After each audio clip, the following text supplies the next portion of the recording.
tayo mag-secret file, ay ilike mo muna ang video na to at mag-subscribe na sa aming YouTube channel. Don't forget to click the notification bell para hindi ka nahuhuli sa latest episode ng DJ Rocky's Secret Files.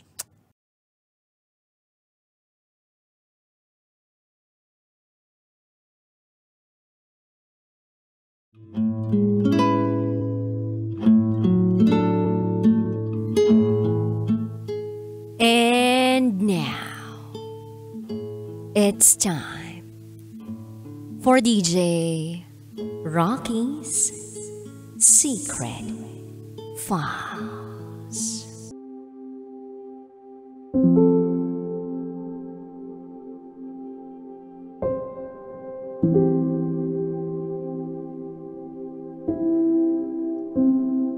Nasira ang kasal ko dahil sa taong akala ko friend lang ng asawa ko.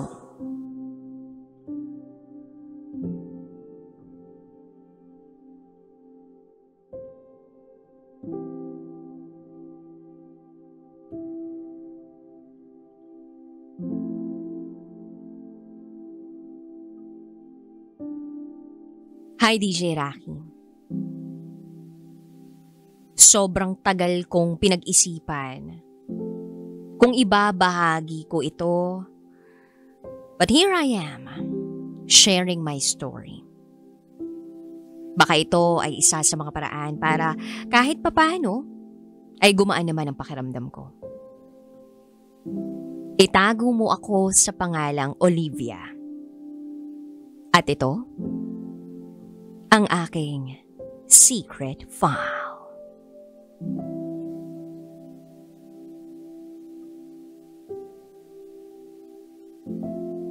Nung nakaraang buwan, ay nagpakasal kami ni William. Sobrang saya ko. Paano ba naman? Ikinasal ako sa love of my life. Bata pa lang, mahal na namin ang isa't isa. At pakiramdam ko, parang isang fairy tale ang kwento namin. Para akong prinsesa na nakakilala at nakapangasawa ng kanyang Prince Charming.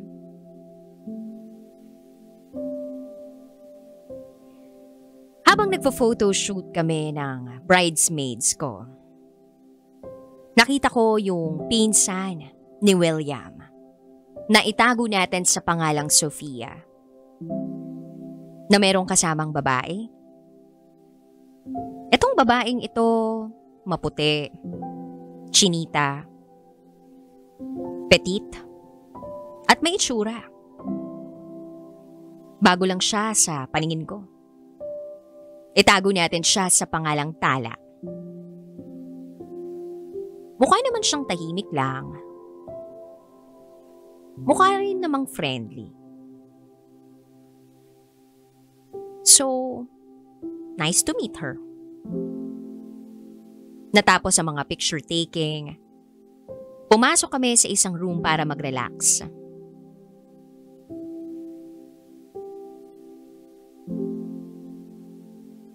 And then, eventually, nagsimula na ang ceremony. Pagkatapos ng ceremony, ay nagkaroon kami ng exchange of vows. Mangiyak-iyak kaming dalawa ng asawa ko. Habang sinasabi namin kung gaano namin kamahal ang isa't isa. Smooth ang lahat.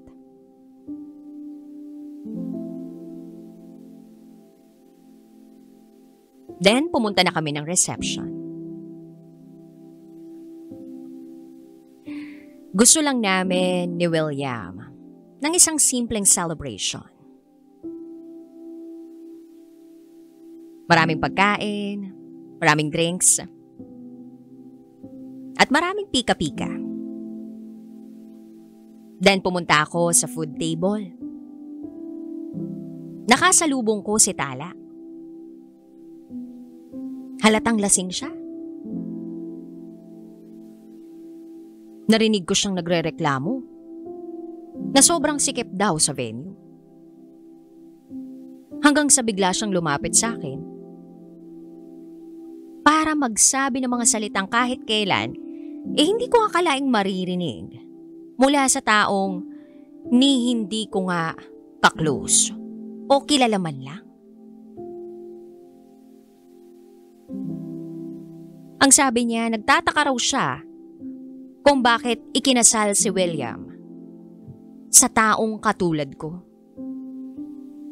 Dahil kayang-kaya naman daw ni William na mas maganda pa ang maging asawa niya kaysa sa akin. Alam mo, DJ Rocky, tinawanan ko lang siya. At sinabi ko sa kanya na swerte ako kay William at siyang napangasawa ko. Nakakalungkot na mayroong ganong klaseng kaibigan ang asawa ko. Pero iniisip ko na lang na baka dahil lasing yung si Talang yun. Kaya ganun. So ako naman, tinuloy lang ang pagkuha sa pagkain dahil ayoko namang inaasikaso ko masyado ng mga coordinator. Tapos uminom na rin ako. At kinalimutan ko na yung sinabing yun ni Tala sa akin. Habang lumilipas ang oras, okay naman na ako eh. Yung mga guests nag-e-enjoy.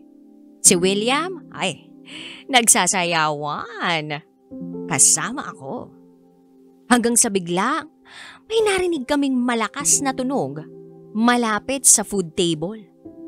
Nagtakbuhan kami para tingnan kung anong nangyari. Pagdating namin doon, nakita ko si Tala na nakahando sa isa sahig at umiiyak ng malakas. Si Sofia naman, pinapakalma. Itong si Tala. And worst, nawasak yung display ng mga donuts. Pati yung ibang decorations. Naakala ko nga, makikita ko pa pagkatapos ng kasal. Parang tinadtad ang puso ko nang makita ang tagpong yun. Tinanong ko si Tala kung anong nangyari. Pero bigla na lang siyang nagsisigaw at nagmumura. Lasing na rin ako. Kaya medyo nalilito rin ako sa kung anong gagawin ko. Pero nangibabaw yung galit ko. Sinabihan ko si William na paalisin na niya itong si Tala dahil nag-iiskandalo na. Pero binulungan ako ni William at ang sabi niya, wag daw. Kasi nga, gusto lang naman din mag-enjoy ni Tala. Okay lang daw na nandun yun dahil kaibigan naman niya yun. Aba, silent war kami ni William. Sinabi ko sa kanya na sinira ni Tala itong kasal namin. But in the end, si William at ang pinsan niyang si Sofia ang nagpakalma kay Tala. Kino-convince si Tala na pauwiin na. Pinuntahan nila itong si Tala. Then, pagbalik ni William, sa piling ko, hindi niya ako pinansin. Sa isip ko, bakit? Anong meron? Then kinabukasan, sabi ni William sa akin, nasaktan ko daw yung feelings ni Tala at kung pwede raw, mag-apologize ako sa kaibigan niyang yun. Aba, nag-away kami dahil dun. After that, nung gabi, natulog siya sa sofa. Ako, sa kama. Wow, pambihira. Hindi ko akalaing sa unang araw pa lang ng pagkatapos ng kasal namin, magiging ganun na yung sitwasyon namin ni William. Then sumunod na araw, medyo lumamig na ang mga bagay-bagay. So, nag-attempt ako nakausapin ulit ang aking asawa. Then sabi niya sa akin, over-dramatic lang daw ako sa nangyari. Well, hindi ko naman kasi talaga kilala si Tala bago nung kasal namin. Kaya hindi ko alam kung bakit siya nag-react ng ganun. Nasaktan ako kasi hindi ako nakita ng asawa ko sa perspective ko. Hindi man lang niya ako naintindihan. Kahit lasing yung talang yon, sinira niya yung special day ko at namin. At ngayon, hindi ko nga maisip yung mga masasayang alaala nung kasal namin. Kasi ang nangingibabaw ay yung pangyayaring yun. Hindi ako mapakali, DJ Rocky. Kaya ang ginawa ko, si Sofia, na pinsan ni William, ay tinawagan ko. Nag-request ako sa kanya na kung po pwede lang, sabihin niya sa akin ang totoo. At sa huli, nalaman ko ang mga bagay na dapat sana'y dati ko pa nalaman. May relasyon pala si Tala at si William. Oo, niloko ako ng asawa ko. Backstory lang. Matagal ko nang kilala si William since elementary pa. Lumaki kaming magkasama. At nagsimula kaming mag-date nung first year high school kami.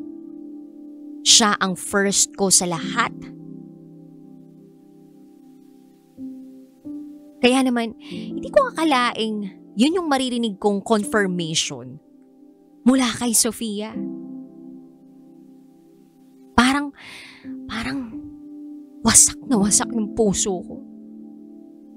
At hanggang ngayon, hindi ko pa rin maialis sa sistema ko yung sakit, yung galit, yung pait, at yung pakiramdam na parang ang tanga-tanga ko. Bakit ba ako naging ganun katanga? At paano ko hindi nakita ang lahat ng nakalatag sa harap ko? Totoo ba talaga to?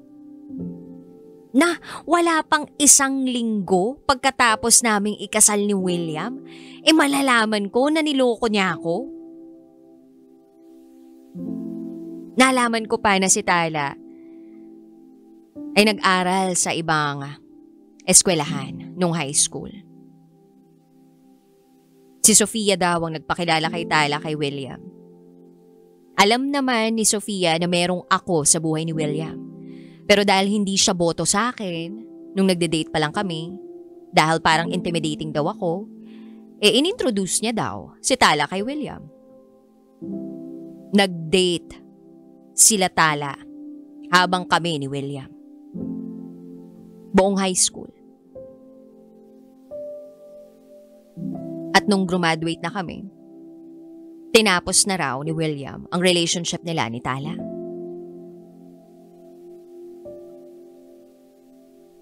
So, nung nakipag-iwalay si William kay Tala, hindi raw matanggap ito ni Tala kasi iniwan siya ni William. Inilabas niya ngayon ang galit niya sa akin. Dinala ni Sofia si Tala sa kasal mismo namin ni William para matauhan na ito. Nakasal na si William at wala na siyang pag-asa pa. DJ Rocky, sa lahat ng mga nalaman ko, hindi ko alam kung paano ako kikilos, paano ako magdedesisyon sa mga susunod na araw ng buhay ko.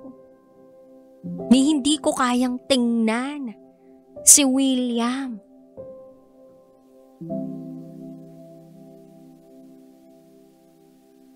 Yung mabait, yung maalaga at punong-puno ng pagmamahal na William.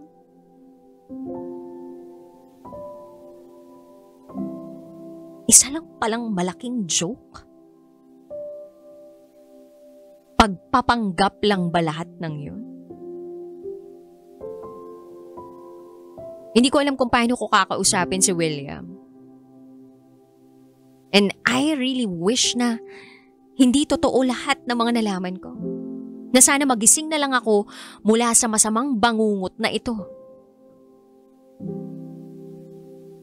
William is so sweet. Binibigyan niya ako ng bulaklak tuwing linggo. Nagpapadala siya ng lunch sa trabaho ko. Nagluluto siya para sa akin. Dinidate niya ako sa mga mamahaling lugar, buwan-buwan. Inaalagaan niyang mama ko. Inaalok niya. Nabayaran lahat ng gastos namin sa bahay. Palagi niyang sinasabi kung gaano niya ako kamahal.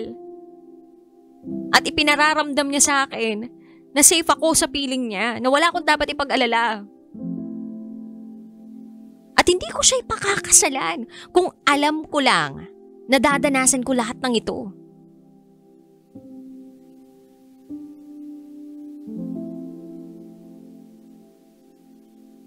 Galit ako na sinira ni Tala ang kasal ko, ang kasal namin ni William. Pero alam ko na sa huli, ang may sala rito ay si William. So nang malaman ko ang lahat tungkol kay na William at kay Tala mula kay Sofia, inantay kong makauwi galing sa trabaho si William.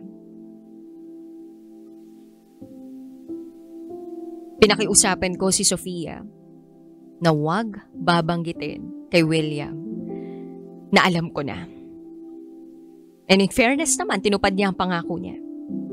Pagpasok ni William sa bahay namin, pinaupo ko siya sa tabi ko. Sinabi ko sa kanya na alam ko na ang lahat. Noong una, hindi ko mapigilang hindi sumigaw. Hindi ko mapigilang hindi magalit sa lahat ng mga nalaman ko. Pero kalaunan, ang naging pakiusap ko lang sa kanya ay patunayan niya sa akin na hindi totoo lahat ng nalaman ko. Pero syempre, totoo nga ang lahat eh. Totoo ang lahat. Inamin niya ang lahat. Mas lalong trumiple yung bigat, yung sakit. Wasak na wasak yung puso ko. Sinubukan niya ipaliwanag sa akin na dahil high school pa nga lang daw kami noon.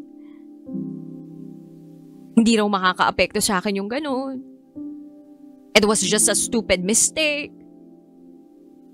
Yung stupid mistake na tumagal ng ilang taon. Na alam kong bata pa kami pero alam naman niyang mali. Nagmakaawa siya sa akin na wag ko siyang iwan. Sorry siya ng sorry sa lahat.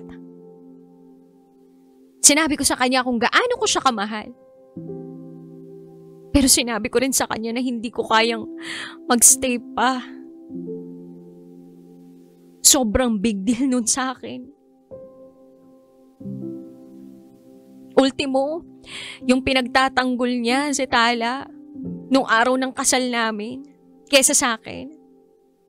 Tapos sinabi niya pa sa akin na ayaw niyang magalit itong si Tala dahil alam niya na may pagka-psycho ito.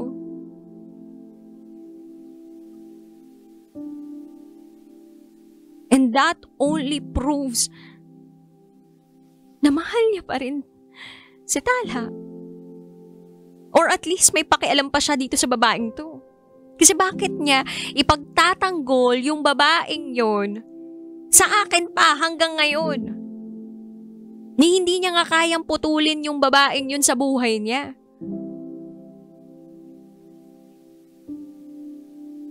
Pakiramdam ko hindi lang asawa yung nawala sa buhay ko, kundi buong buhay ko.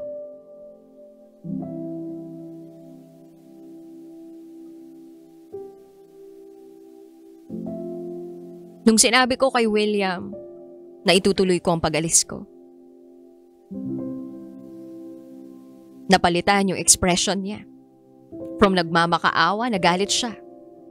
Nag-away kami. Sabi pa niya, at least hindi raw siya nagloloko ng ngayon. Tapos na raw yung kanila. Pero hindi ko na yun inintindi dahil pareho pa rin naman yung sakit.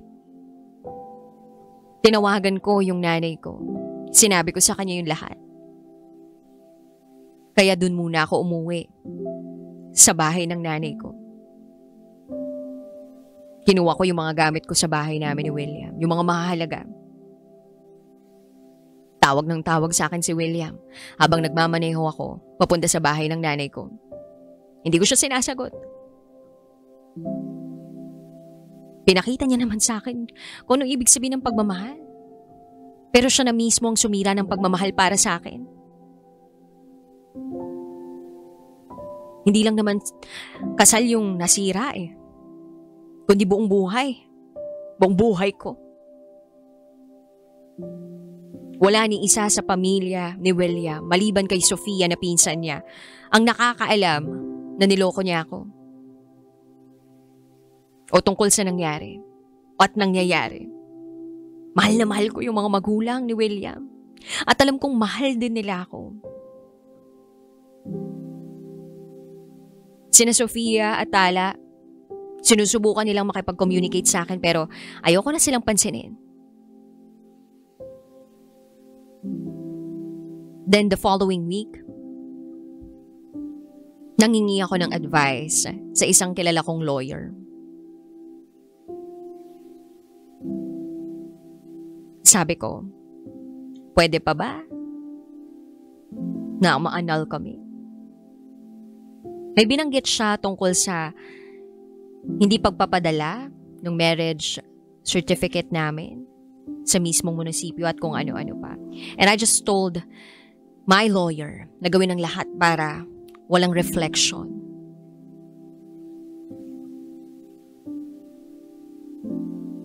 Ng mismong kasal namin ni William.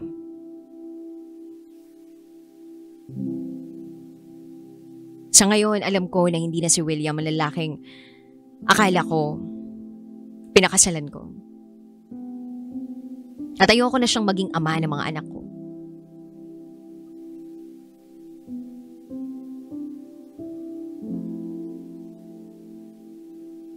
Sobrang sakit lang ng mga pinagdaanan ko.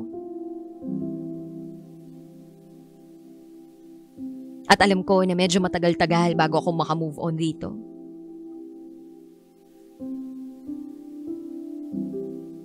Lumipas pa ang araw. Nakita kami ng personal ni William. Nag-usap kami tungkol sa mga dapat pag-usapan namin, especially tungkol sa naging kasal namin at kung paano yung mga properties na meron kami, kung paano namin paghahatian. I also brought my lawyer dun sa pag-uusap na yon. But for a while, nagkausap kami na kaming dalawa lang ni William. Humingi siya ng tawad sa lahat. Sinabi niyang naiintindihan niya kung bakit ako aalis. Sinabi niya na kung gusto ko siyang layuan, aalis na lang siya. At parang yun na yung naging closure naming dalawa. Kasalukuyan, nakikitira pa rin ako sa mama ko. Naghahanap na ako ng murang apartment. Pero alam mo yon, DJ Rocky, nasa state pa rin ako na shocked ako sa lahat ng mga nangyari sa buhay ko. Na para bang in denial pa nga eh. Pero alam ko na magiging okay din ako balang araw. Nagbago talaga yung buhay ko. Mula sa kung ano sana yung pinakamaligayang sandali ng buhay ko. Aaminin ko na may mga pagkakataong bitter ako. Iniisip ko kung ano yung mga ginawa kong desisyon dati. Kaya, eto yung napala ko. Baka kung iba yung desisyon ko noon, hindi to nangyari. Well, at least alam ko na kung ano talaga yung worth ko ngayon.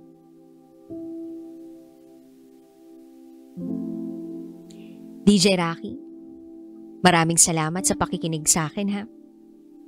At naway may matutunan ang ibang mga tagapakinig mo sa nangyari sa akin.